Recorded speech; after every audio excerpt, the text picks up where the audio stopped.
Morning, everybody. Welcome to your English lesson. I want to set a bit of a project for you again this week. Well, it's Wednesday, isn't it? So Wednesday, Thursday, Friday, a bit of a project for you with English. Um, I'm going to show you on the internet what it looks like. We're going to be using a particular website as well. So get your creative hats on. Now, this is a picture of what we're going to try and attempt to make this week. A little miniature children's book, okay? You're going to try and make it and write in it as well. So you need to make sure your pencils are really sharp because you're going to have to be writing quite small or quite small letters on each page. To get started though, I want you to go to this website here. It's called onceuponapicture.co.uk. I'll put the link in today's work as well. And you come to this homepage here. Now, this is a fantastic website that Miss O'Riordan has pointed me towards, and it's literally just full of thousands and thousands of really thought-provoking pictures. But with these pictures as well, there's some questions for you with to sort of go alongside it to try and make sense of what's going off inside these pictures. So what I want you to go to is, well, first of all, what we'll do is I'll show you the one that myself and Miss O'Riordan have been looking at. So if you go to this search magnifying glass in the corner there, click that. You can actually then just type anything. I want you to type in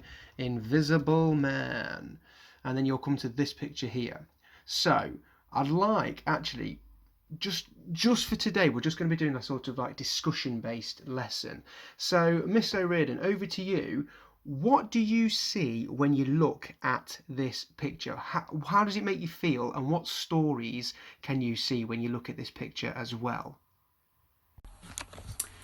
So when I first look at this picture, the first thing that struck me was the fact that it's called the Invisible Man. And actually, when I look at this picture, I can see that this man is invisible, which makes me think, why is he invisible? How is he invisible?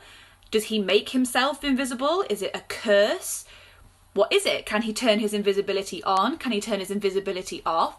And if he has turned it on, why? What's he trying to do today that means he needs to be invisible? But the more I look at this picture, the more I realise actually there's kind of another story going on here. So when I look at the suitcase, I can see that actually there's a person in there.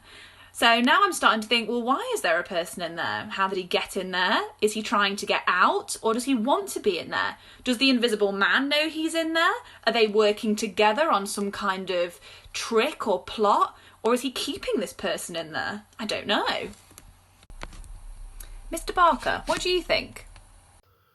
You've made some really good points there, Miss O'Riordan, especially like the thing about being able to turn it on and off. It made me think, is he a superhero? I've made some notes down here while you were talking, so if I'm looking down here, that's what I'm looking at. And the whole thing, when you said about turning it on and off, I see that he's wearing clothes, like you said, but I can still see his shoes and his trousers. So does that mean then if I was to see him walking down the street, I'd just see like some shoes and some trousers sort of walking away? A bit unsure about that. Or does it make me think that maybe his coat is the invisible thing that he's wearing, a bit like Harry Potter, like an invisibility coat, and his hat as well makes his head invisible maybe. So that made me think of it like that. There are two ways that I see this video. The first way is on what we call face value. So what can I see? I see the Invisible Man, and it looks like he's kidnapping someone in a briefcase, and he's taking him somewhere. So that's the face value. But then there's the metaphorical way of looking at things as well. Now that means that it's got a different meaning behind it, a hidden message maybe. So that's the way I'm looking at this, as a metaphorical meaning behind it, where the man's in the briefcase, which then makes me think, is he? I'm taking it as a briefcase. It could be a suitcase. Is he then in the briefcase because that's where he feels he lives? Because maybe he's swamped by his job. Maybe his whole life has become work all the time, and he just feels like his whole life is inside this briefcase where all his work is, and the actual him, what he wants to be, is invisible to the rest of the world. Maybe they just see him as his job, you see, and that's what we can see on here. Which then makes me think, well, what job has he got? The rest of the world is invisible. Maybe he feels invisible to everybody and nobody notices him as he walks down the street. Maybe he's feeling quite a lonely person. But maybe then we could think of it now. Maybe the Prime Minister we could think of like this, that we only see him as the Prime Minister, and we only see him as his job all the time, and we don't actually see him for who he is and his actual interests. And so maybe he feels like he lives inside his briefcase, and he is the invisible man, is that nobody really knows what he's like as well. So that's just my thoughts on this one picture.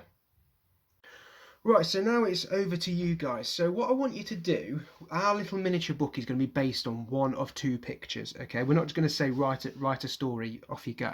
We're going to get one of these pictures and I want you to try and then have a discussion like myself and Miss O'Riordan have just had with either your parent or your brother or your sister, or even start a little chat on Google Classroom, because we're going to be posting the pictures on there as well for you to have a little chat about. I want you to come onto, this is the homepage here. Now if you hover over the collections, and you're going to go to the fiction collection, okay, so you click that section there, and then you come to all these wicked pictures. That was one that we were going to choose, actually, a print. That's quite a funny one. But you're going to come all the way down, you're going to scroll down, there's the Invisible Man.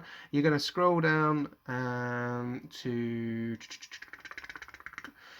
coming up, it's coming up, this one. Okay, so Captain Nemo. Okay, this is a picture that I chose, and with that picture there are some questions here to have a bit of a discussion with, about, you know, sort of gets you thinking about what is inside this picture. What could the face value meaning of this picture mean? What could the metaphorical picture mean? And what could the story look like then if I was going to use this as a basis? And then just below that there's this little fella, and this is Mrs. O'Riordan's chosen picture as well, Old Man of the Woods. So if you scroll down as well, there are some questions there for you to have a look at. It's quite a good picture, actually. Both of us were torn between which pictures to choose, but we thought these two were probably the best ones of the whole website for making a story with. But just before I set you a little task, I just want to also show you, if you go into the collections, there's also a character collection as well. So I know a few of you really like to write your own stories at home, and this is really helpful if you go onto that to give you ideas of characters that you could probably put inside your story as well. So you've got the Jar Wizard here, just a character, and then so again some questions to go with it to help you with making sense of the picture, but it's something you could add inside your stories as well. Not necessarily to this week's stories, but you know, for the rest of your life you could carry on with that. So have fun with the website. Just have a discussion. We will post the pictures on Google Classroom as well, but also if you can't access Google Classroom, Class Dojo, you can always message us on there, your ideas and maybe the whole discussion you've had with your parents or your brother or your sister or your dog or cat or whoever. Really just have that discussion like myself and Miss O'Riordan have had, and you'll be really surprised with some of the ideas that you come up with just by having a discussion. Good luck with it all. Remember, the whole project is to write that miniature booklet by the end of the week, so try and have a discussion and think about that story that might go with that picture as well.